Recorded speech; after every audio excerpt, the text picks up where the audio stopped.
with sardinas. So, salagang 50 pesos lang guys. So, para ka nang pumunta ng Japanese restaurant.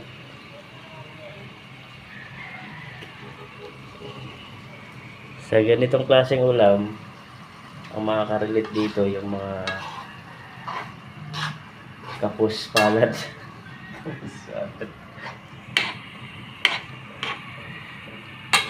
Yung mga nagtitipid,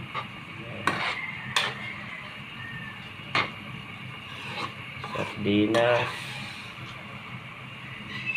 udong, ayan, mga masarap naman.